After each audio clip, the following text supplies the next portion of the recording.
dengan perencanaan ya, perencanaan proyek. Nah, ada yang sudah pernah mendengar BIM?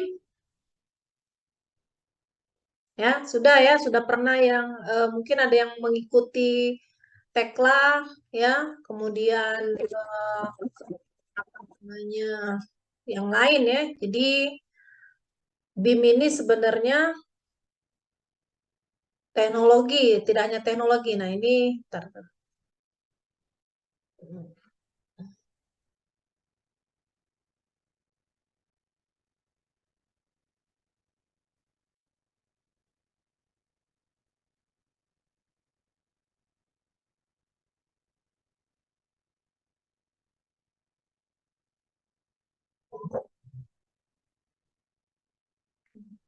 Oke ya, jadi ini saya share dulu video supaya lebih mendapatkan gambaran ya.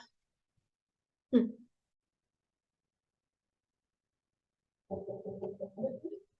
Delivery has arrived. Hmm.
Oke ya, jadi kita sudah lihat ya video tadi bagaimana menggambarkan BIM. Jadi itu Autodesk ya. Jadi ada banyak software yang digunakan sebagai bagian dari perangkat BIM ya. Jadi BIM itu sebenarnya konsep ya, representasi digital.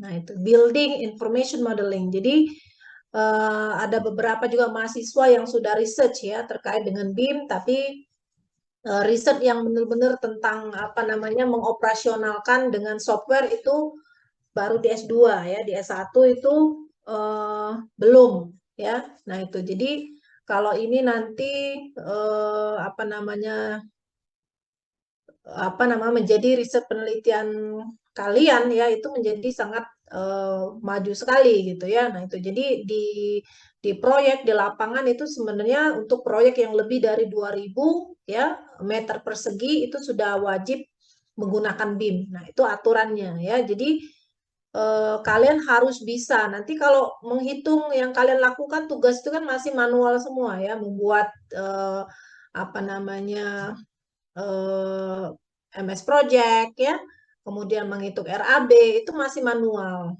ya, gambarnya juga masih gambar dari Google ya. Nah, ini sudah integrated kita menggunakan software yang nanti bisa berkolaborasi dengan software yang lain.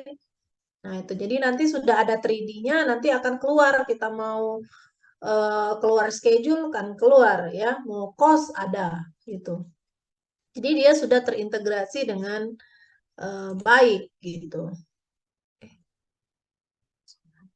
Hmm, oke, jadi ini, hmm,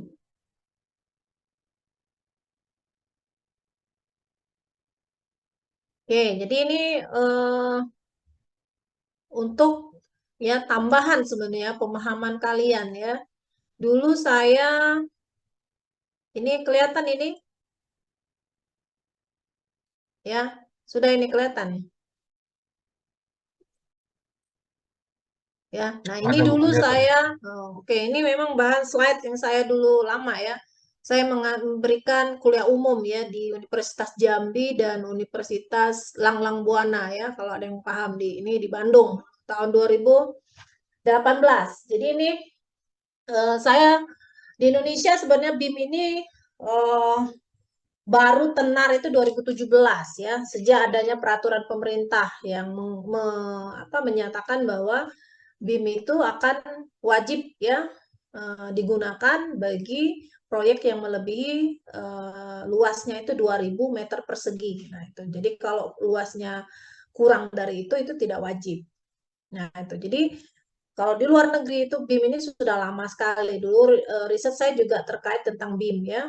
Nah, dulu waktu S3. Nah, ini. Jadi kita harus paham bahwa teknologi ini semakin lama semakin berkembang. Nah, itu. Jadi ke depan kalau kalian di proyek sebagai kontraktor, sebagai konsultan dan lain sebagainya, ini sebenarnya suatu hal yang tidak bisa kita elakkan lagi ya. Kita sudah harus bisa menguasai BIM ya. Dalam hal ini ya paling tidak kita software Tekla dan lain sebagainya. Jadi Tekla tidak cukup hanya structure yang kalian sering pelajari kan structure ya, gambar, desain dan lain sebagainya. Nah, tidak berhenti sampai situ. Jadi sudah harus terintegrasi dengan cost, dengan schedule ya, kemudian dengan analisis energi ya, sustainability dan lain sebagainya. Nah, nanti kita lihat apa itu BIM sebenarnya ya. Nah, ini. Jadi bagaimana kita lihat bahwa teknologi itu memeran suatu peran yang penting ya. Kita berbicara tentang manajemen proyek ya. Kalian sudah belajar manajemen konstruksi. Ya, apa itu manajemen proyek ya? Prinsipnya ada plan, do, check, action ya. Ada merencanakan, ada kita mengontrol, ada kita melakukan construction ya, kemudian ada operation maintenance. Nah, itu. Jadi bagaimana tahapan-tahapan proyek ya, di mana letak teknologi ini berperan itu harus kita ketahui. Kemudian BIM itu sendiri apa sih? Nah, project stage ya. Tahap-tahapan dalam suatu proyek itu apa saja? Ya, ini semuanya sudah kalian pelajari sebenarnya ya, kecuali BIM. Nah, kemudian software apa yang ada? Ya, kalian sudah banyak belajar software dari awal AutoCAD, dulu 2D, sekarang sudah harus 3D ya. Kemudian ada software swap ya, Start Pro dan lain sebagainya, ada software apa lagi ya? Visim kalau yang mau ke transport. Ya, ada banyak sekali software. Nah, bagaimana software itu tidak bisa berdiri sendiri? Jadi software itu harus terintegrasi dan datanya itu harus bisa dibaca dengan software yang lain. Nah, itu. Kemudian bagaimana BIM ini bekerja? Ya, kemudian CAD ya, Computer Aided Design versus BIM. Nah, ya dulu orang tuh bilangnya CAD itu BIM ya, padahal beda sebenarnya ya. Nah, bagaimana perkembangan BIM di Indonesia? Ini hal-hal yang harus kalian pahami. Nah, ini. Jadi tadi sudah kita lihat ya bagaimana BIM itu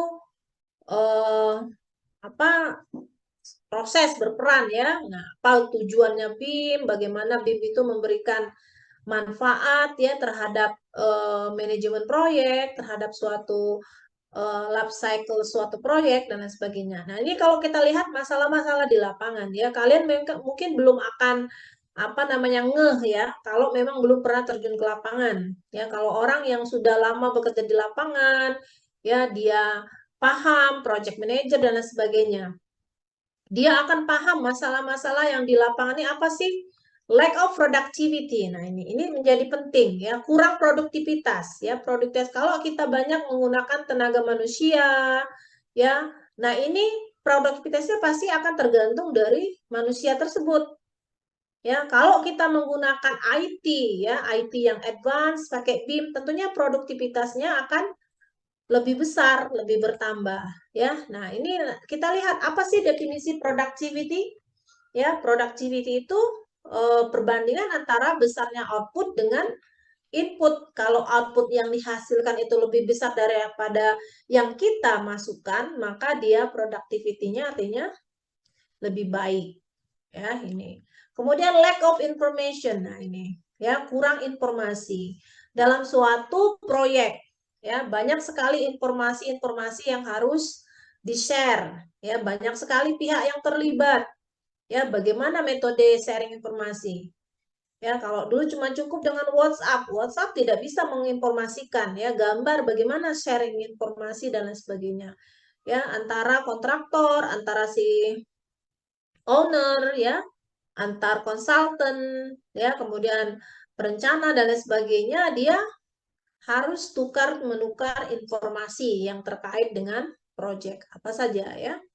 Kemudian incorrect information. Nah, informasi yang salah ini juga akan menjadi suatu masalah ya, sehingga bisa menghambat penyelesaian suatu proyek ya, biayanya menjadi meningkat, mutunya menjadi berkurang dan lain sebagainya. Ada banyak sekali masalah-masalah di lapangan ya. Kemudian ada mistakes error. Nah, ini sering salah desain misalkan, kemudian kesalahan dalam RAP, kesalahan dalam spesifikasi, ya, kesalahan dalam menggambar atau menerjemahkan gambar, ya, ada banyak sekali kesalahan-kesalahan yang bisa terjadi.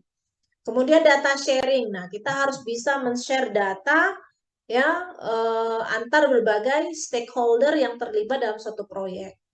Tadi misalkan datanya apa? Misalkan data berapa banyak tukang, berapa banyak material yang diperlukan ya, waktu dan lain sebagainya. Ini harus di-share. Kemudian lack of coordination. Nah, ya, koordinasi. Bagaimana antar banyak pihak yang terlibat itu harus ada koordinasi ya, sehingga menyebabkan apa? Ya, antar pihak itu terciptanya apa? Ya, pekerjaannya mulus dan lain sebagainya. Kemudian outdated documents. Nah, dokumen yang lama yang tidak diupdate. Jadi harus diupdate ya. Incompatible file format. Nah, format gambarnya dalam bentuk apa misalkan? Ya, kalian bisa misalkan dalam bentuk, bukan dalam bentuk JPEG, misalkan dalam bentuk DWG dan lain sebagainya. Apakah dalam bentuk format tersebut bisa dibaca oleh software lain? Ya, misalkan kalian buatlah nih gambar apa tuh, yang gambar rumah kalian itu ya, dalam apa tuh? Ya, bukan PDF, bukan Excel, misalnya formatnya apa ya, DWG dan lain sebagainya. Nah, apakah itu bisa dibaca dengan software lain? Misalkan. Nah, ini juga menjadi suatu masalah ya, file format yang tidak compatible.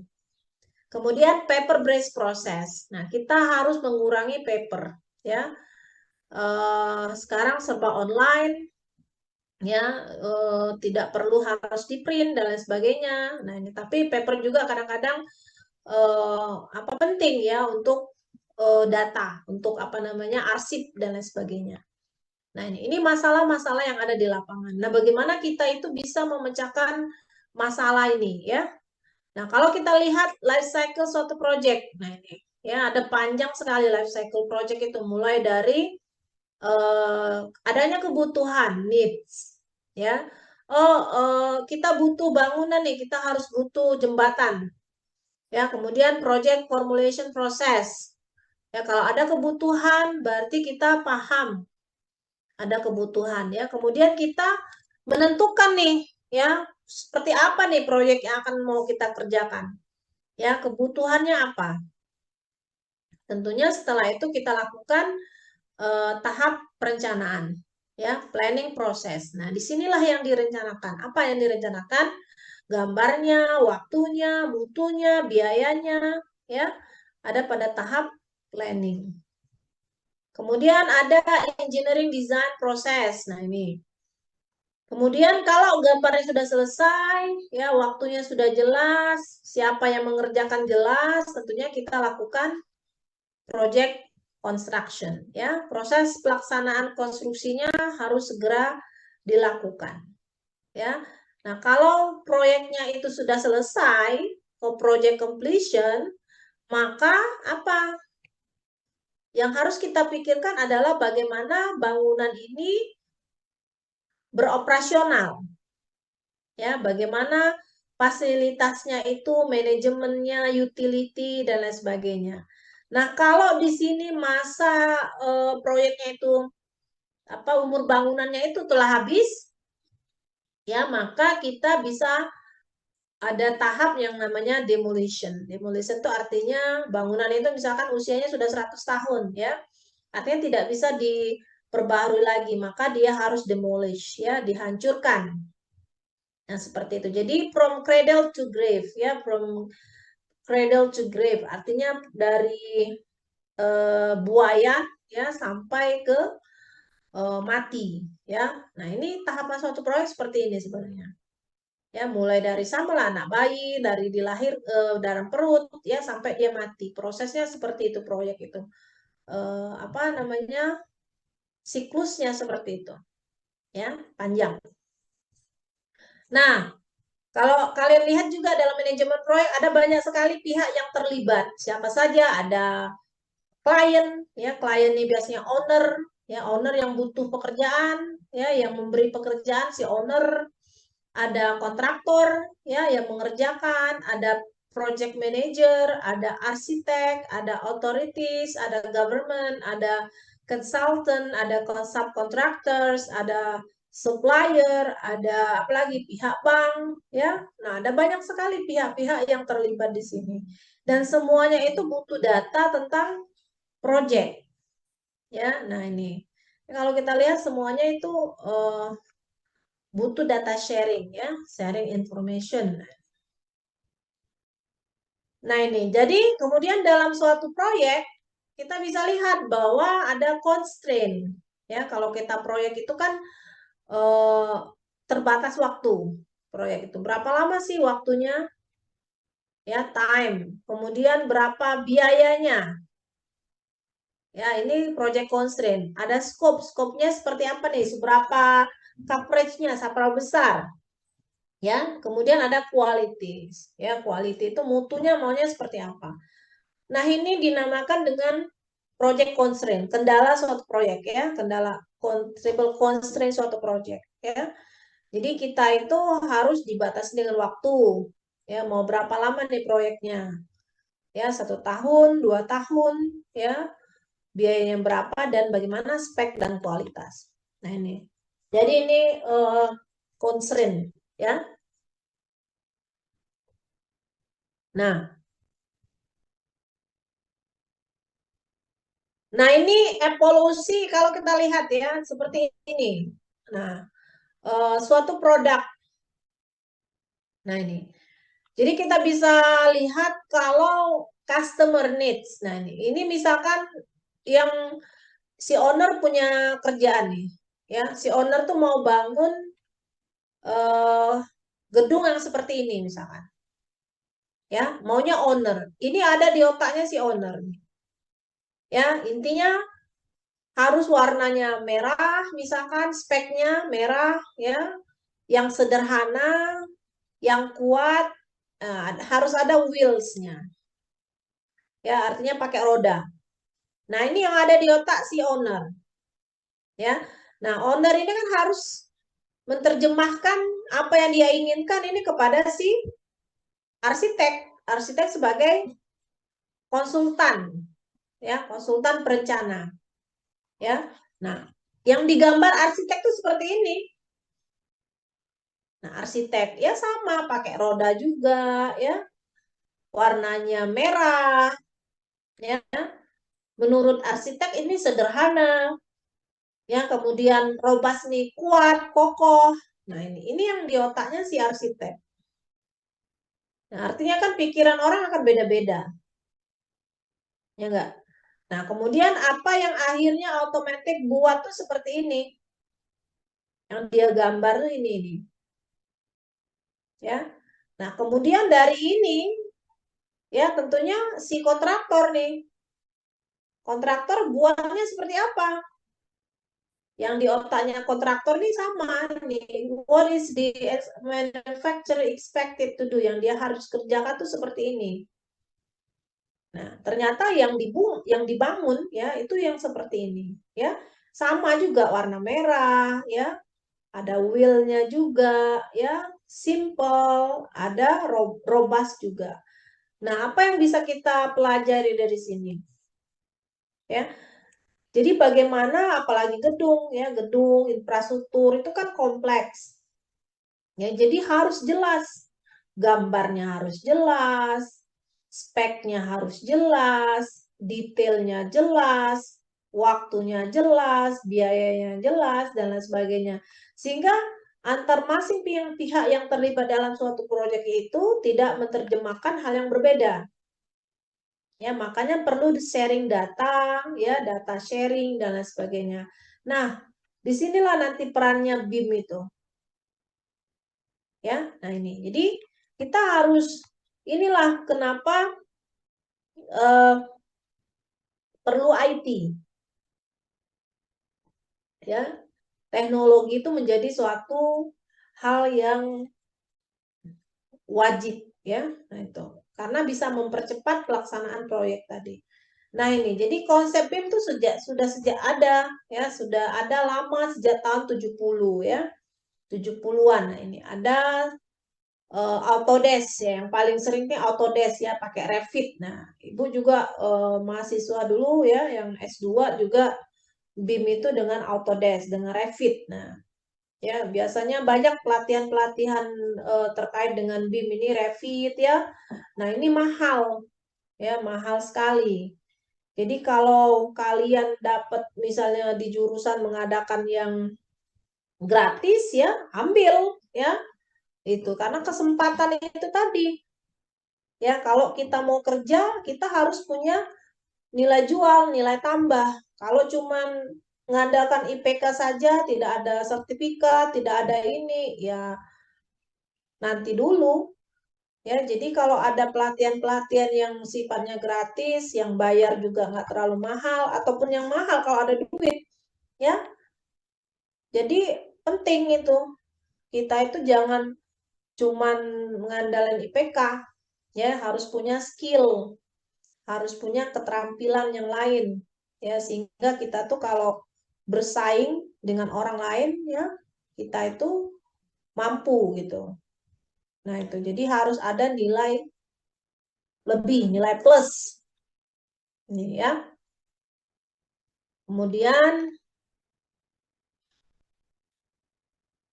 nah ini ya, jadi apa itu BIM sebenarnya? BIM adalah banyak hal orang itu salah konsepsi ya tentang BIM. Ada BIM tuh orang bilang proses, ya.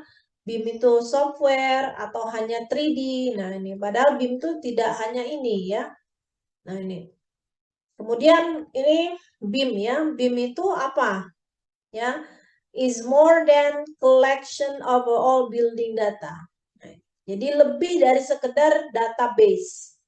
Ya, database, data, koleksi data. Jadi informasi-informasi yang disusun, ya, baik dalam gambar, dalam spek, dan lain sebagainya, itu sebenarnya integrated ya dengan BIM. Sehingga dia itu memberikan suatu apa? Visualisasi. Nah, ya BIM ini kan akan lebih memvisualisasikan ya. Kalau nanti kalian pernah dengar ada virtual ya, reality ya, augmented reality. Nah, teknologi itu yang banyak orang IT ya, orang teknologi informasi pelajari Internet of Things. Nah, itu sebenarnya banyak sekali diadopsi di proyek konstruksi sehingga apa? Sangat membantu ya, membantu mempercepat, meningkatkan produktivitas dan lain sebagainya. Nah itu, jadi kalau kita bisa join research ya dengan orang IT, misalkan itu apa namanya bagus sekali ya. Nah itu, jadi kalau di luar tuh ibu dulu ya cari juga ya kita join bagaimana menerapkan misalkan optimization ya, partikel swap optimization, banyak banyak ilmu-ilmu yang dipelajari di IT itu kita terapkan di bidang konstruksi. Nah kalau kalian baca paper-paper ya, nah itu banyak. Tapi riset-riset di mahasiswa kita ini masih sangat kurang ya. Jadi apa namanya masih banyak yang harus ditingkatkan gitu ya. Nah itu jadi kalau ibu punya banyak ide tapi mahasiswa yang mau menerapkan, yang mau melaksanakannya ini masih sangat terbatas. Ya, jadi mahasiswa ini kebanyakan mau cari yang mudah ya, mau yang cepat tamat gitu, nggak mau yang tantangan, belajar hal yang baru itu nggak mau gitu. Ya, padahal kalau kita bisa belajar ini ya kepake sekali. Ya, kita ilmu-ilmu banyak sekali ilmu-ilmu yang baru ya. Jadi ibu punya banyak ide tapi susah ya untuk kita apa namanya untuk dilakukan ke mahasiswa karena memang butuh waktu mahasiswa itu untuk memahami konsepnya, apalagi mau untuk merunning ataupun apa namanya untuk benar-benar fokus ke sini. Ya, nah itu makanya riset-riset kita itu kadang-kadang apa ya kurang challenging ya menurut ibu. Nah itu. Makanya kalau nyari mahasiswa, kebanyakan mahasiswa ini nyarinya kebanyakan K3 terus ya. Kadang-kadang ibu juga sudah bosen topik K3 terus ya. K3 itu nggak ada yang menantang. Topiknya itu-itu aja. Boleh, tapi kalau ada sesuatu yang baru gitu loh. Ada hal yang baru. Kalau sekedar mengulang-ulangi yang sudah lama, cuman berbeda apa namanya lokasi, ya itu namanya bukan riset ya. Gitu. Jadi tidak ada hal yang baru. Kalau hal yang baru benar-benar yang kita apa ya ada finding, ada sesuatu yang baru yang bisa kita berikan kontribusi ya kepada teknik sipil. Nah itu. Nah, kemudian apa itu sebenarnya BIM ya? Representasi digital dari karakteristik fisik dan karakter fungsional suatu bangunan. Jadi kita berbicara tentang bangunan di mana bangunan itu merupakan digital ya. Jadi dengan digital kita itu bisa konsep sekarang kita bisa melihat mengatur jadwal dari mana saja, bisa membuka file ya yang proyek di mana saja hanya dengan misalkan HP. Kalau dulu HP-nya kan terbatas, kalau sekarang kapasitas HP memang sudah lebih besar, jadi memungkinkan HP juga menyimpan informasi-informasi yang lain gitu ya. Nah ini tentang BIM gitu ya. Nah sampai sini ada pertanyaan nggak kira-kira?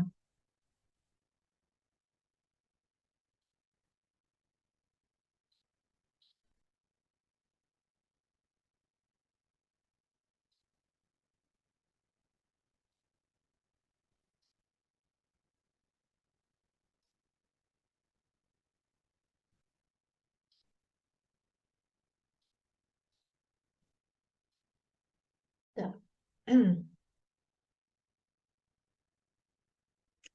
Ya, kalau nggak ada pertanyaan Ibu lanjut ya. Nah, ini jadi kalau nggak ada pertanyaan, Ibu pikir semuanya berarti paham. Ya, nah, jadi ini saya jangan sampai Ibu ini ngoceh ya panjang-panjang, tapi nggak ada yang masuk, nggak ada yang apa namanya bertanya. ya bingung. Nah itu ya karena tidak hanya satu arah ini. Izin bertanya, Bu. Ya oke, siapa? Rio. Apa Riko? Tanya apa? Izin bertanya, kalau misalnya sketsa itu kan dia ini kayak tampilan visualnya jelas kayak gitu, Bu. Kalau kita masukin garis keluar garis kayak gitu. Nah, kalau BIM ini yang diinput itu apa ya, Bu? Data-data Iya, bangunannya ya, Bu ya? iya. Kamu belum pernah ini ya? Kalian semester berapa nih? 6, Bu. Mana? Belum pernah ya? Kemarin ada pelatihan kemarin tahun lalu tuh. Nggak Iya, ikut Bu. ya? Kemarin ada. Kalau saya nggak ikut, Bu. Tapi ada teman lain yang ikut. Nah, itu. Ya, sebenarnya konsepnya dari situ. Jadi, gambar bangun ini 3D ya. Kita gambar strukturnya dan lain sebagainya. Jadi bangunan ya detail seperti itu. Ya, tapi kan 3D dia. Dia harus 3D dia. Ya, kalau cuma 2D dia nggak bisa. Makanya sebenarnya banyak software ya, tidak hanya Revit, Tekla, ada banyak macam ya. Ada dulu namanya apa? Apa lagi tuh? Kalau arsitek tuh banyak gunakan apa ya tuh arsitek? Eh, aduh, lupa Ibu ya. Nanti kita lihat di sini di slide-nya ada banyak ya. Jadi eh, bukan cuma garis ya. Jadi dia itu ya gambar detail semua ya. Yang kalian gambar rumah itu ya seperti itu, tapi rumah yang kalian buat itu kan masih 2D. Ya, ini harus 3D, 3 dimensi. Jadi bisa divisualisasikan, diproyeksikan dan lain sebagainya. Itu ya. Nanti bisa deh dilihat di Google itu banyak contoh-contohnya ya. Nah, ini nanti mungkin Ibu lanjut dulu. Baik, Bu. Terima kasih, Bu. Mm-mm.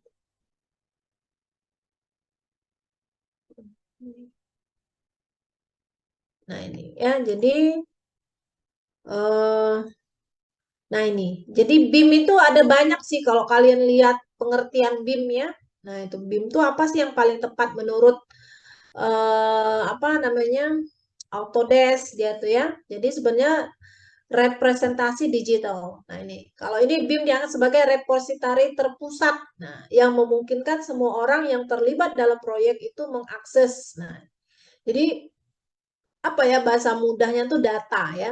Sebenarnya BIM itu data yang terdiri dari eh, informasi-informasi sehingga semua pihak itu nah. Jadi kalau misalkan kita ini terkendala ya kalau misalkan arsitek yang punya data dia bilang itu adalah hak ciptanya ya orang-orang arsitek seperti itu karena dia sebagai konsultan. Padahal data itu juga sebenarnya harus digunakan oleh kontraktor. Jadi satu data ya sehingga informasi yang di-share itu sama gitu. Jadi apa namanya gambar ya di gambar itu kan makanya kalau terjadi perubahan gambar dan lain sebagainya ya itu ada ininya ya ada datanya data lama data baru nah itu nah ini ya jadi dengan versi yang sama jangan sampai si kontraktornya ini membaca versi yang lama misalkan ya jadi intinya bagaimana sih semua pihak ini membaca data yang sama ya sehingga tujuan kita kan maunya bangun misalnya bangun gedung nih ya kalau versinya banyak berbeda tentunya gedung yang akan di apa namanya dibangunnya akan menjadi lama ya kosnya juga meningkat kenapa kemana belajar. Eh, balik cepet ya besok bentar kalau belajar sama mama ya. Hmm. Ya oke. Jadi ini eh nah ini ya jadi kalau kalian pernah mendengar ya 3D, nah ini kan sebenarnya ada 2D nih, 2D ya, 2 dimensi. Jadi 2 dimensi itu sudah ketinggalan ya. Paling tidak ada 3D. Ada 3D, ada 4D, 5D, 6D, 7D. Nah, ada lagi yang menggunakan 8D, 8D ya. Nah, di mana penekanannya ya? Di sini. Kalau 3D itu bangunannya 3D, artinya ada panjang, ada lebar, ada tinggi. Jadi bisa divisualisasikan Nah, 3D. Jadi basic dari BIM itu harus 3D gambarnya ya. Ini. Kemudian 4D apa? Kalau dia diintegrasikan dengan software yang bisa membaca apa namanya. Jadi gambarnya harusnya dari 3D ya, di interoperability digabungkan dengan apa sekarang Vico namanya. Ya, Vico, maka dia akan keluar schedule. Ini misalkan apa ya? Di situ sebenarnya Tekla tuh kadang mereka memberikan juga ya. Ada fitur juga, fitur untuk schedule. Ya. Nah, ini kadang-kadang tidak detail dia. Nah, ini. Jadi memungkinkan dia langsung keluar gambar schedule, ya. Nah, kalau dia integrasikan misalnya dengan software Vico, ya, dia akan bisa langsung keluar biaya cost. Nah, ini. Jadi gambarnya dari sini. Jadi kalian cuma bermain-main dalam satu platform itulah. Ya, kemudian kalau kalian ingin menganalisis, oh green building, sekarang kan banyak nih istilah green building ya, bukan berarti bangunannya itu dicat hijau, bukan. Jadi konsep green building itu seperti apa? Ya, biasanya banyak mahasiswanya Bu Citra yang tentang green building, tapi harus dipahami apa sih green building itu? Ya, bangunan hijau itu seperti apa sih? Ya, bangunan yang ramah lingkungan itu yang seperti apa? Nah, itu ada resapannya ya. Jadi gedung bangunan itu memanfaatkan misalkan apa namanya? Sisa misalkan ya, seperti kalian di struktur itu kan banyak tuh pakai abu sekap padi dan lain sebagainya, campur ini, campur itu ya.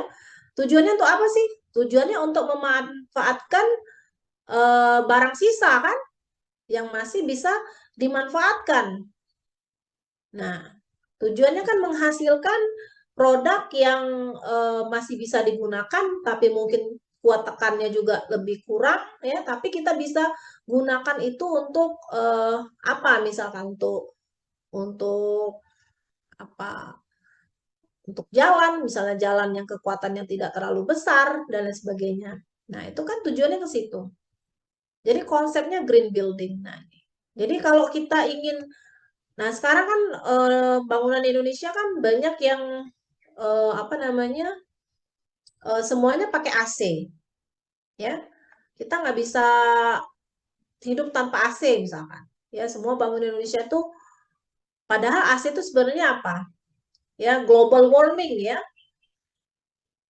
tidak baik untuk sebenarnya untuk apa lingkungan. Ya, penggunaan AC itu harus di reduce, ya harus dikurangi. Nah, bagaimana kita membangun suatu rumah, mendesain rumah atau bangunan itu yang mengurangi penggunaan AC? Ya, artinya kita harus memperbanyak jendela. Nih kalau orang arsitek ya, bukaan ya, fasadnya seperti apa ya, bangunannya harus seperti apa, materialnya harus seperti apa, material yang misalnya harus yang menyerap panas, harus seperti apa. Nah, itu yang harus kita pikirkan. Jadi tidak hanya kita tuh orang sipil tuh cuma gambar, gambar, gambar, hitung biaya, enggak. Tapi kita harus pikirkan materialnya seperti apa nih materialnya. Ya, material yang sustainable, material yang bisa memanfaatkan bahan sisa, ya, yang bisa mengurangi global warming, mengurangi efek rumah kaca dan lain sebagainya. Itu juga kita harus pikirkan sebagai kalau kita di pihak misalkan konsultan atau di kontraktor. Nah, jadi tidak semuanya hal-hal itu kita beli material oh seperti ini, tapi kita harus memilih juga material yang apa ya, misalkan yang lebih lama durasinya, ya, tapi lebih kuat, tapi dia lebih sustainable, ya, lebih ramah lingkungan dan lain sebagainya.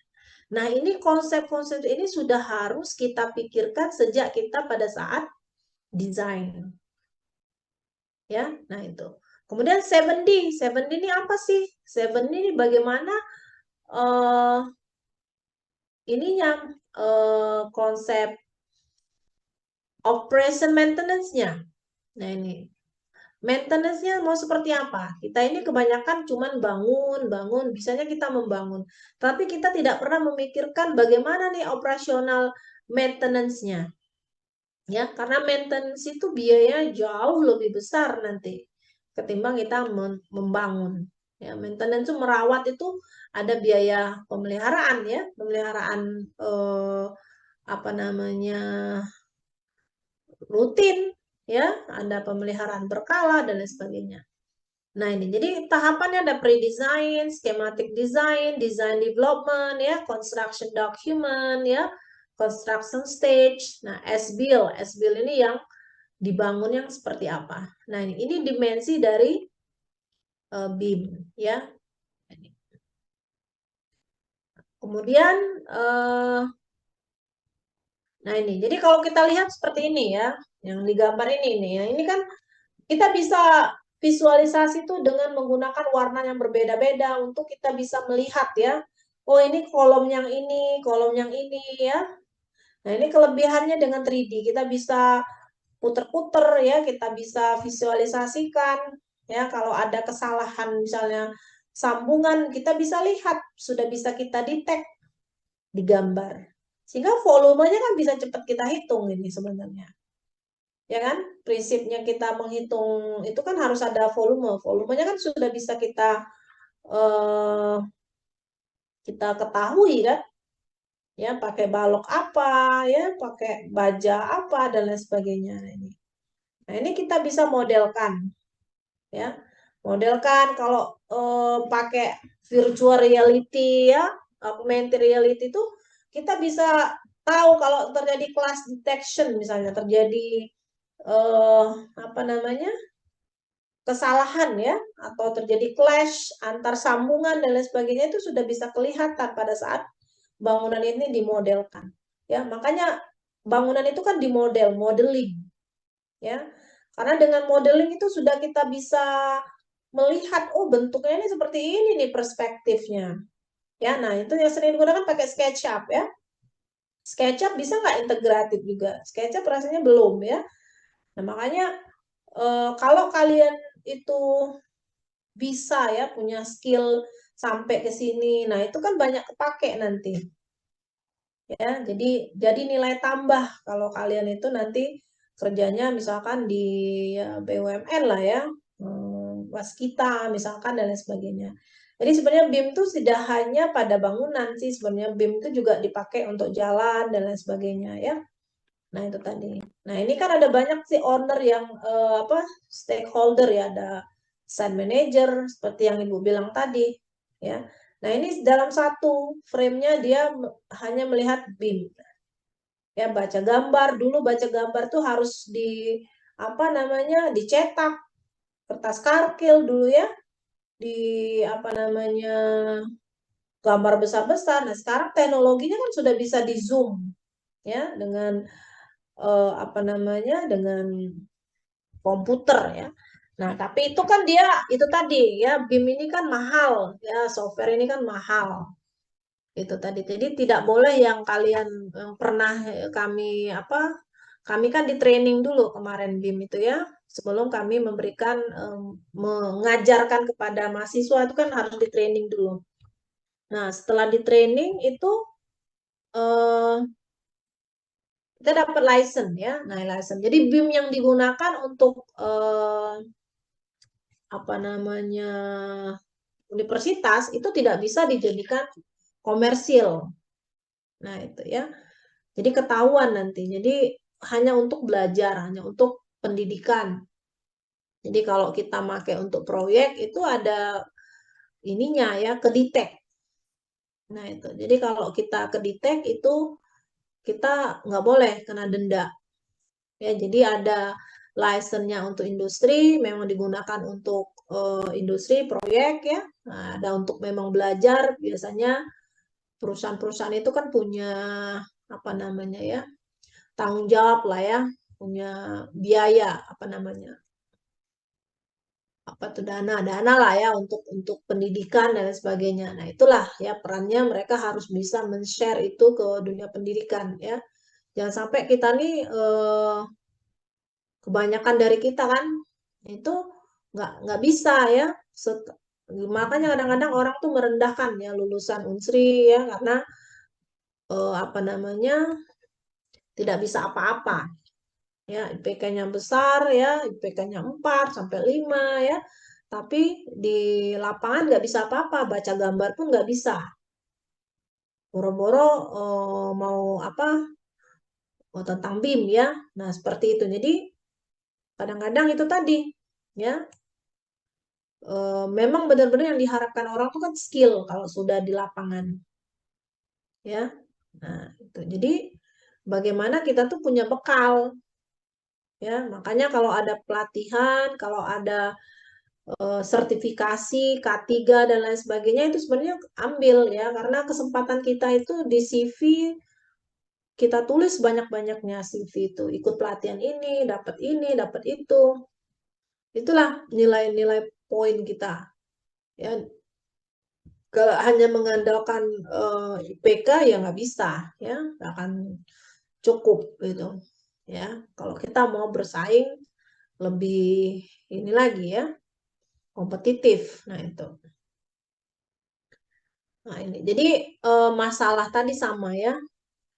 Investasinya mahal, besar ya, karena mahal memang. Kita harus software yang mahal ya, perlu komputer yang speknya tinggi ya. Tapi ada batas kok kemarin itu, tidak semuanya harus ini ya, minimal. Rata-rata ya kita orang teknik punya semua lah ya. Ini speknya mencukupi lah.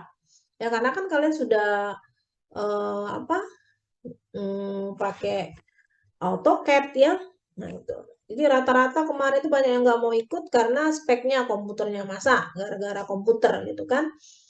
Nah itu ya. Padahal semuanya gratis, dikasih gratis ya, udah nggak mau ya. Orang di tempat lain aja berebutan itu ya, di Poltek dan lain sebagainya berebutan. Kalau kita di sipil disuruh-suruh ya, pada nggak mau. Ya, itulah aneh kadang-kadang kita nih ya.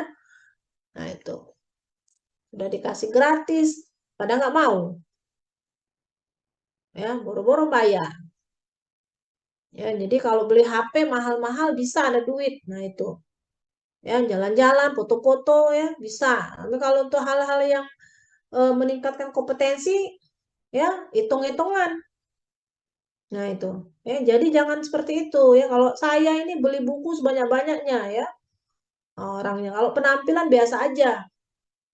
Ya, jadi jangan hanya orang itu mentingkan penampilan. Ya, tapi otaknya harus diisi. Itu. Jangan cuman apa luarnya aja ya. Nah, itu saya nggak suka orang itu ya. Saya orangnya biasa-biasa aja, tapi orang bisa lihat ya. Ya, orang bisa nilai kita tuh seperti apa. Itu bisa dinilai itu.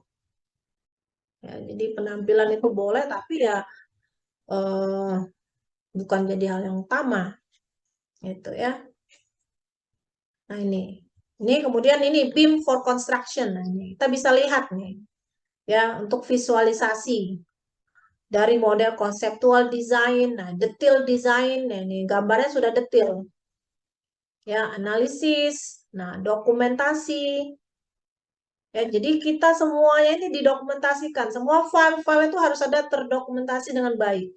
Nah, BIM ini dia sudah bisa apa ya? Mendokumentasikan semuanya. Tinggal kita print, ada bisa PDF, bisa dalam file Word dan lain sebagainya. Itu. Jadi lebih bagus dan lebih cepat ya, kerjaan-kerjaan ini lebih cepat kalau kita menggunakan teknologi. Nah, kalau kita mau pabrikasi misalkan ya, membuat tangga ya, atau apa sih jalan itu ya, eh, ininya apa namanya, ya banyak pabrikasi ya, kita bisa cetak di tempat atau cetak di mana nanti kita bawa ke lokasi ya dan lain sebagainya. Nah ini ya ukurannya yang jelas ya. Kemudian construction, nah ini. Kemudian logistik, nah logistik ini seperti apa nih materialnya, di mana harus dipesan ya dan lain sebagainya. Kemudian operation maintenance,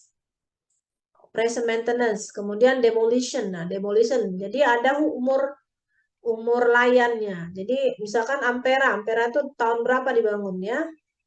68 atau berapa itu ya. Nah, itu kan ada umurnya 50 tahun, 100 tahun. Ya, setelah 100 tahun tentunya dia harus eh, misalkan dia ini roboh ya, ataupun memang daya tahannya berkurang. Nah, itu jadi harus demolish ya. Atau renovation ya. Nah, ini jadi mulai dari virtual ya, desain ya, penjadwalan, biaya dan lain sebagainya. Nah, ini. Nah, BIM itu tadi ada level-levelnya ya, level. Nah, ini yang harus kalian paham. Jadi kalau model tinjauan koordinasi level 2 site ya, ini architectural model. Nah, model struktur jadi terpisah-pisah dia, tapi nanti digabungkan ya.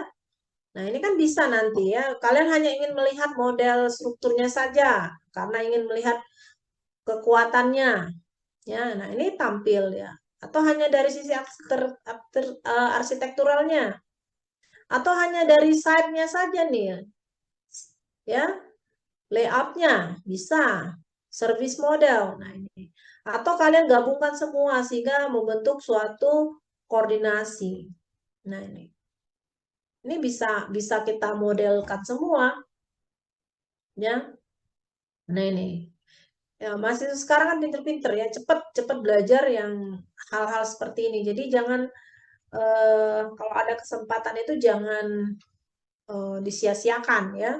Kita itu harus apa ya, membekali diri kita itu ya dengan sebanyak-banyaknya kemampuan ya, skill yang banyak ya. Kalau kita tanding sama anak ITB ya nggak kalah kita kalau kita memang punya bekal yang cukup ya, mau sama siapapun ya, sampai kita nih nah singkir ya, yang maju duluan orang ITB, yang maju duluan orang UI ya.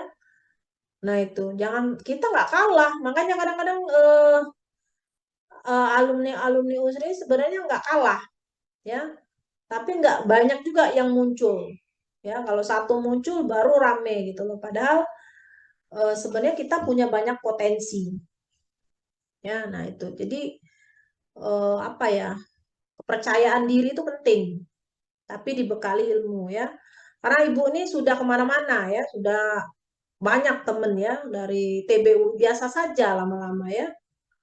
Nah, itu dari negara Afrika, negara maju ya, dari mana saja teman ibu nih semuanya. Jadi sudah paham ya, dan kita nggak kalah ya, nggak di apa, bersaing pun ya di kelas sama aja ya, nggak minder nggak, karena kita memang eh, kita punya bekal, kita punya potensi, kita punya kemampuan ya.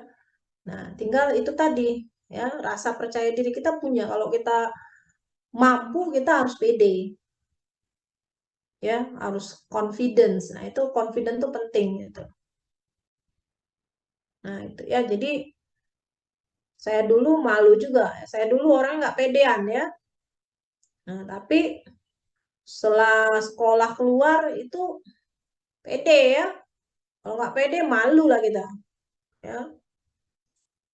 Gitu. Jadi harus harus pede, tapi harus dibekali dengan ilmu yang cukup gitu ya. Nah, jadi ini ada 5D cost control, nah ini sustainability analysis ya, facility management dan lain sebagainya. Dan jadi coba nanti didalami saja ya, 4D, 5D, 6D, 7D ya. Nah, ini. Nah, ini ya, ada konsep yang namanya integrated project delivery system. Nah, ini. Jadi ini sebenarnya kuliah umum yang Ibu berikan ya. Ibu memberikan kuliah umum ke universitas-universitas lain ya. Ibu banyak diundang ya. Pernah dulu di acara apa ya, forum internasional ya. Nah, itu ada Sri Mulyani waktu itu Ibu berbicara ya, banyak profesor di situ. Selain Ibu malah diminta profesor di sana ya. Nah, itu. Jadi kadang-kadang ya itu tadi ya, Ibu banyak berbicara di luar, di dalam sendiri kadang kurang, entah itu tadi karena apa, terbatas pada silabus. Nah, ini agak-agak luas dikit yang Ibu berikan ya, untuk membuka perspektif kalian gitu. Jadi jangan sampai kita tuh seperti kata dalam tempurung ya. Nah, itu jadi harus semakin banyak kita membaca ya, semakin banyak kita terlibat dalam suatu proyek, itu semakin banyak kita pahami ya.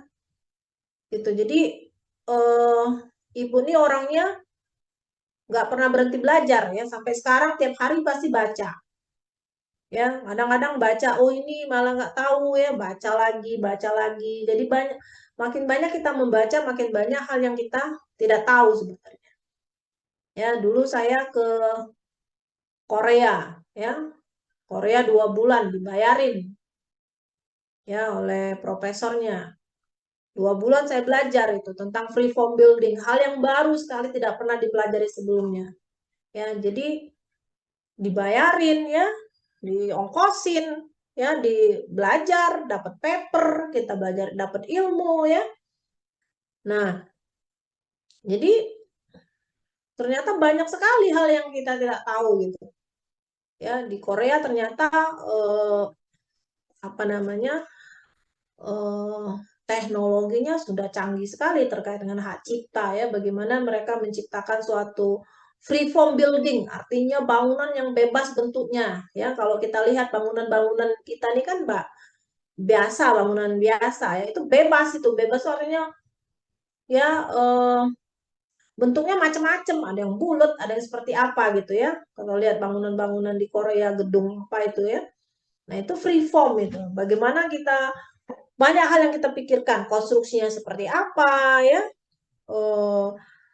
banyak sekali ya yang harus kita pikirkan ya. Dulu ibu juga ke Spanyol ya, Spanyol tuh banyak ibu yang ibu kunjungi ya, ada Barcelona ya, Valencia, Andalusia itu, Cordoba, apalagi waktu itu Granada ya, Barcelona ya, Paris dan lain sebagainya, itu saya sudah kunjungi semua ya. Nah itu banyak sekali ya, saya selalu melihat bangunan-bangunan yang apa ya, estetik ya. Nah, hobinya foto-foto dulu ya, foto bangunan dan lain sebagainya, bagaimana nih construction-nya dan lain sebagainya. Nah itu eh, jadi banyak yang bisa kita pelajari. Nah itu jadi ini menjadi penyemangat ya buat kalian ya. Nah itu dari dulu saya juga tidak pernah berpikir bahwa saya itu bisa keluar negeri ya. Nah itu, tapi selalu punya semangat, oh saya harus bisa bahasa Inggris ya. Bahasa Inggris ini, nah itu, jadi bisa sekolah di luar, bisa pergi ke sana, pergi ke sini ya dengan beasiswa dan lain sebagainya. Nah itu jadi bisa ketemu banyak orang di mana-mana ya. Sudah ke Cina, ke Jepang ya, sudah banyak sekali ya yang ibu datangi. Jadi kalau masalah pengalaman ya sudah lumayan ya. Nah itu. Tapi akan selalu haus ya, haus ilmu. Nah ini. Nah itu. Jadi itu bisa harus menjadi penyemangat buat kalian ya, untuk lebih maju lagi, lebih baik lagi dari ibu gitu. Ya, jadi tunjukkan kita itu benar-benar eh, apa namanya, punya ini ya, kemampuan. Nah itu. Nah, ini juga integrated project delivery system. Artinya apa? Bagaimana kita membangun suatu proyek itu yang bisa terintegrasi. Ya, karena dalam suatu proyek itu ada banyak sekali pihak yang terlibat. Ya, maunya kontraknya seperti apa nih? Kalian belajar dalam aspek hukum kontrak, ya, manajemen konstruksi. Ada kontraknya apa? Ya, ada lump sum, unit price, ya, ada kontrak BOT, ada kontrak turnkey, ya, budayanya, ada lean operating system. Ini kalau kita adopsi manufaktur ya, kita akan belajar tentang lean construction, lean manufacturing. Nah ini, oh ini ya. Jadi banyak sekali sebenarnya ini. Jadi kalau ibu cerita ini nggak akan cukup lah sebenarnya. Tapi eh, coba baca artikel-artikel, jurnal-jurnal ya terkait. Nah itu akan bisa memberikan kita wawasan. Nah, ini ya. Jadi banyak baca. Nah ini. Kemudian ini ya, nah ini building information modeling intinya ada apa? Intinya one building data. Ya, datanya satu, terintegrasi dalam semua ini. Ya, kita perlu informasi apa? Nah, ada semua di sini. Nah, ini. Jadi ini tadi grafik BIM versus CAD ya, manual drawings. Nah, ini ya. Yang 3D yang dulu saya belajar masih manual, masih pakai kertas kalkir, beli pena 01, 02, 05 ya. Zaman dulu masih pakai tabung itu ya, kalau kampus ya kalkirnya rusak, gambar ulang lagi. Nah, itu. Ya dulu zaman dulu ya susah. Ya, nah sekarang sudah di komputer ya gampang, bawa komputer laptop aja kemana-mana gampang ya. Nah ini itulah kecanggihan teknologi ya, object oriented CAD system. Nah ini building information modeling saved in form of digital data ya, data digital. Jejak digital itu tidak akan bisa susah dihapus ya. Nah ini oke, nah di sini ada, kalau kalian lihat di sini ya, augmented reality. Nah, ya, nah cari di sini ini pakai virtual reality. Jadi kita bisa melihat kondisi yang sebenarnya seperti ini dari apa namanya, gambar kita melihat seperti seolah-olah itu asli, bangunan yang asli. Atau dari bangunan asli kita bisa melihat itu seperti kita modelkan. Ya, ini tukar aja augmented, bangunan asli kita lihat seperti kita, ini seperti kita jadi model. Ya, ini augmented reality atau virtual, dari bangunan asli kita dengan alat ini kita seperti virtual. Kita bisa detect nih, ya sambungannya bener nggak nih kira-kira. Ya, nah ini karena kan sudah lengkap nih gambarnya nih ya, sambungan pipa, misalkan kita bisa bedakan warna, kita bisa melihat yang mana nih exhaustnya, di mana sih air bersih, air kotor, ya ini bisa lebih jelas. Nah, seolah-olah inilah gambar apa namanya, instalasi yang real tuh seperti ini. Nah ini ya, kalau kita gambar manual ya nggak mungkin kita bisa melihat seperti ini. Nah ini teknologi seperti ini sudah sering ya, kalau kalian lihat pameran-pameran di PU dan lain sebagainya atau di mana lah ya, ini sudah umum kita gunakan di konstruksi ya, di construction ya. Nah, ini common software. Nah, ini kan yang bisa kalian biasanya kan seperti ini aja nih. Ya, ini kan dalam bentuk 2D ya. Hanya dalam site ya, denah saja ini. Nah, ini SketchUp misalkan ya, ini yang sering digambar-gambar ya. Sudah ada visualisasi juga ini. Nah, ini ya. Ini commonnya. Nah, ini bisa Revit ya, atau SketchUp, Archicad. Nah, ini ada AutoCAD ya. Ini AutoCAD yang 2D ya, Revit. Kemudian apa, Autodesk ya, ada lagi MicroStation. Nah, ini. Kemudian ada Softplan, Vectorworks ya, Punch. Nah, Shift Architect ya, Studio Max, Tekla. Nah, ini. Jadi ada banyak sekali software-software ya yang bisa kita gunakan. Ya, tapi apakah dia ini nanti bisa eh, diintegrasikan dengan jadwal ya, ataukah dengan cost? Nah, itu yang harus kalian lihat. Nah, ini. Jadi kita lihat di sini menurut penelitian si ini, Kemlani ini ya, 65% itu masih banyak yang menggunakan Revit. Nah, ini ya, hampir 70%. Ya, Graphisoft itu 31%, ya, Bentley itu 15%. Nah, ini datanya sudah lama, sebenarnya 2007 ya. Dan data terbaru sekarang berapa itu. Nah, risetnya juga, kita harus riset. Jadi dengan riset kita bisa melihat yang terbaru sekarang nih, apa nih yang paling banyak dipakai orang. Ya. Nah, di mana saja, proyek-proyek apa saja. Nah, itu data-data yang harus kita punya untuk kita bisa meyakinkan, oh ternyata eh, BIM ini sudah jauh berkembang, misalkan ya, jangan, sudah perkembangannya sudah sangat maju sekali. Nah, ini ya ada ini ya.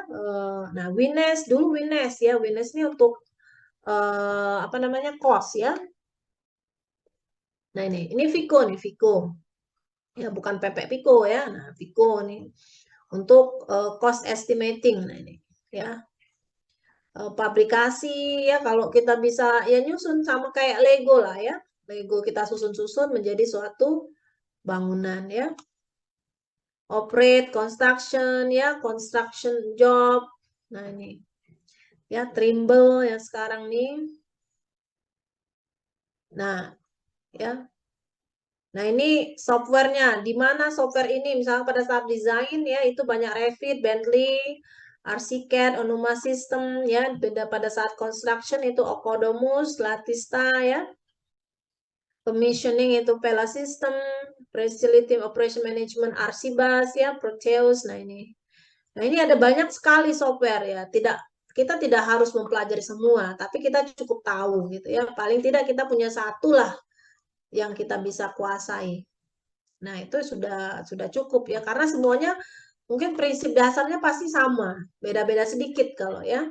Jadi kita tidak perlu semua kecuali kita itu mau jualan software misalkan. Ya, atau kita memang di concernnya sebagai drafter misalkan. Ya, kita consultant drafter, kita gambar. Nah, ini tergantung depends on project ya, projectnya mau pakai apa. Nah, itu. Tapi kita itu kan harus bisa convince ya, convince meyakinkan orang itu, oh kamu pakai ini aja nih, bisa ini misalnya. Jadi eh, kita perlu meyakinkan orang tuh perlu punya apa ya, skill komunikasi yang baik ya. Nah itu. Nah oke, sampai sini kira-kira ada pertanyaan nggak?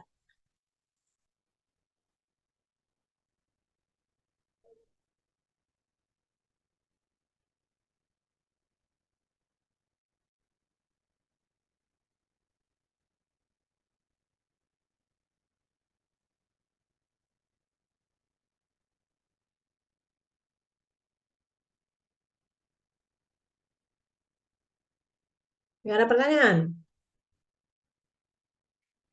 Ya. Oke, kalau nggak ada pertanyaan, tugasnya minggu minggu depan dikumpul ya, cari eh, paper tentang BIM ya. Jadi paper itu bisa dalam bahasa Inggris, bisa dalam bahasa Indonesia. Nah, itu cari tentang BIM itu kalian buat summary. Ya, di situ summary dalam satu halaman. Ya, itu apa itu BIM dan lain sebagainya. Ya, di paper tersebut cari paper yang benar-benar lengkap. Ya, jadi yang kumpulkan dua, ya, papernya sama summary-nya. Ya, nah itu. Jadi itu tugas minggu depan ya, dikumpulkan sebelum kelas. Ya, kalau bisa tuh Senin jam 10 lah sudah dikumpul ya. Itu. Jadi cukup di ini aja dibuat, nggak usah di print ya, di softnya aja. Nah itu. Nanti itu pas kuliahnya Ibu tanya ya, kuliahnya ditanya, kemungkinan juga tapi diacak ditayangkan di sini dan suruh menjelaskan ya apa yang kalian tulis itu, tapi tidak boleh membaca. Ya, artinya menjelaskan itu membaca bukan membaca ya, tapi membaca dalam hal menjelaskan. Ya, plus tugas kelompok minggu depan. Ya, itu saya tagih sampai mana. Ya, di absen per kelompok. Ya, ditayangkan progresnya. Ya. Ya, sampai sini paham? Ya. Kalau nggak ada pertanyaan, Ibu rasa Ibu anggap semuanya mengerti ya. Nah itu, jadi Ibu nggak tahu kalau nggak nanya ya, kecuali eh, ya, jadi dianggap semuanya jelas ya. Oke, ada pertanyaan? Izinannya Bu, perihal yang tubes P3-nya. Mm-mm. Nah, untuk nanti tugas P3 itu kan ada bab penjadwalan, Bu. Nah, itu kan dia butuh tanggal awal kita mulai proyeknya, Bu. Nah, itu mau diseragami nggak, Bu? Atau bebas dari kitanya, mau gimana? Buat aja dari Januari aja, nggak Dari, masalah ya. Buat Januari aja. Yang penting itu ininya apa jumlah minggunya, jumlah harinya. Ya kalau oh ya, masalah tanggal mulai itu udah masalah itu. Ya oh ya. mulai dari Januari 1 Januari nggak sampai berapa itu. Jadi yang Sama penting ini, yang penting itu sama, berapa lama? Apa? oke. Sama untuk penetapan jumlah pekerja totalnya untuk satu proyek itu bebas juga ya, Bu? Ya bebas. Ya itulah kalian tuh bermain di situ. Ya kalau semakin banyak jumlah pekerja, apa konsekuensinya? Semakin cepat kan? Ya, Kemudian biayanya juga semakin besar. ya. Nah, itu. Kalau dikit ya lebih lama dan itu. Jadi itu tuh sebenarnya produktivitas. Makanya kalau jadi kontraktor itu kalian yang harus ngatur Baik. ya. Kontraktor itu kan harus pinter-pinter dia. Kalau dia banyakin tukang dia nggak dapat untung budget. Nah, itu makanya setiap kontraktor itu hitung-hitungan itu akan berbeda. Ya, dari sisi teknologi mau digunakan, IT-nya, jumlah tukang, jumlah alat. Nah, yang penting tujuannya itu apa? Tujuannya kualitasnya jelas. Dengan uang yang sekian, dengan waktu yang sekian diminta kontrak owner, itu selesai. Ya, dan mutunya. Kemudian juga aspek safety sekarang yang penting ya, aspek K3-nya.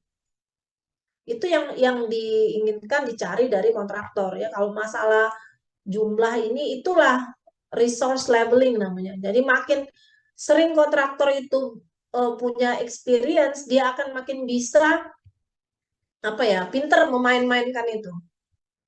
Ya, mengaturnya, mengelola itu. Makanya SDM-nya kan kontraktor tuh banyak juga yang sekolah ya.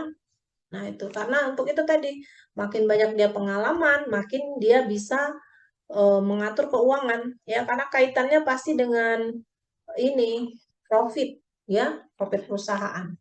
Nah, itu Ibu serahkan aja ke kalian ya, kalian yang manage asal itu nanti dijelaskan itu ya. Makanya nanti akan kelihatan ya, kelihatan kalau misalnya rumahnya 100 meter persegi ya dananya berapa misalkan 300 juta, artinya kan 300 dibagi 100 ya, artinya 1 meter persegi itu butuh 3 juta. Itu aja ya gampangnya. 3 juta nih 300 ini berapa lama nih kira-kira waktunya? Ya dengan ukuran 100 berapa lama pengerjaannya? Oh, 7 bulan, ada yang 5 bulan. Nah, itu kan kelihatan ya. Ada yang misalkan tadi 100 juta itu dana 100 luas 100 dia hanya butuh 200 juta. Misalkan artinya 1 meter persegi dia hanya butuh 2 juta. Kan bisa dilihat speknya. Dia pakai apa sih? Granit pakai apa dia?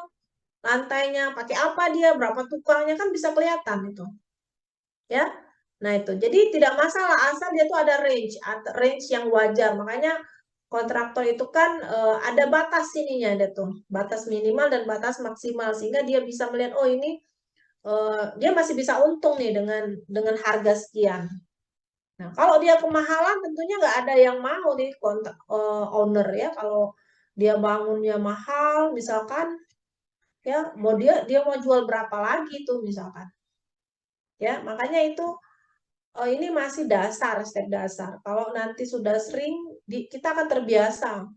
Ya, karena hitungan itu nanti kalau udah lapangan hitung-hitungannya yang dicari adalah duit ya. Nah, berapa keuntungan. Nah, tapi tetap mempertahankan mutu. Ya, jangan sampai kita untung tapi bobrok ya, rusak misalnya, cepat rusak. Nah, itu musibah lagi tuh kegagalan bangunan ya, belum serah terima sudah gagal, sudah roboh duluan. Ya, itu banyak contoh-contoh bangunan seperti itu. Nah, itu kena pasal juga ya dalam undang-undang jasa konstruksi itu ada tuh. Ya, terjadi kegagalan bangunan. Nah, itu jadi banyak sekali ilmu yang bisa kalian pelajari. Jadi ilmu itu tidak hanya dari dosen ya, tapi juga ilmu yang bisa kalian cari dimanapun ya, dari membaca ya, dari browsing, dari orang lain ya, dari lapangan. Nah itu gali sebanyak-banyaknya ya. Jadi kesempatan kalian belajar itu ada banyak peluang. Semakin kita banyak ilmu, semakin banyak yang kita pahami, kadang-kadang semakin banyak yang tidak kita tahu ya. Jadi keinginan untuk kita selalu ingin tahu, oh ini, itulah yang bisa membuat kita tuh berkembang ya, lebih maju. Nah, itu ya, jadi Ibu percaya kalian itu semuanya punya potensi, punya kemampuan ya. Nah kadang-kadang masalahnya ada apa? Motivasi ya, motivasi itu. Jadi ngelihat kawan-kawannya kayak gini-gini misalnya, itu juga pengaruh. Makanya lihat tuh kalau semangat, lihatlah orang yang lebih berhasil ya, itu jadikan penyemangat. Nah, dia bisa kok, saya nggak bisa misalkan. Ya itu yang buat kita bisa lebih maju ya. Nah itu jadi ini Ibu berbicara ini karena dari semuanya dari pengalaman ya. Kita semuanya yakin kita bisa hebat, kita bisa lebih mampu ya. Nah itu jadi harus eh, punya daya saing ya. Nah oke, untuk hari ini itu aja ya. Jadi minggu depan tolong disiapkan, nanti waktunya Ibu kabari lagi ya. Demikian ya. Wabillahi taufiq wal hidayah. Assalamualaikum warahmatullahi wabarakatuh.